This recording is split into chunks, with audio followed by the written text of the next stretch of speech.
మనం ఈరోజు ఒక ఇంటి, ఒక ఊరి, ఒక కుటుంబంలోని ఆడపడుచుల ఆనందహేళి చూడబోతున్నారు.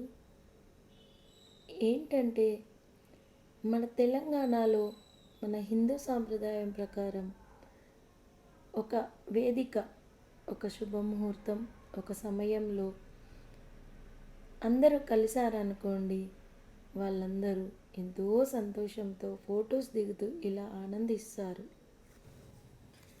అంతేకాదండోయ్, మరి ఆ ఆనందంలో చిన్నప్పుడు పెరిగినప్పటి అన్ని పిన్ని కూతురు, అత్త కూతురు, వదినమ్మ, అక్కతోటి కోడలు, చెల్లెలి మరదలు, మేనవదిన, మేనత్త, పిన్నమ్మ, చిన్ననాన్నమ్మ అనుకుంటూ ఇలా అందరూ ఫొటోస్ దిగుతూ కోటి లక్ష రూపాయలు విలువ చేసే ఖర్చు చేసినా కూడా పడనంత సంతోషాన్ని ఆ ఫోటోలో చూస్తూ దిగుతూ ఎంజాయ్ చేస్తారు.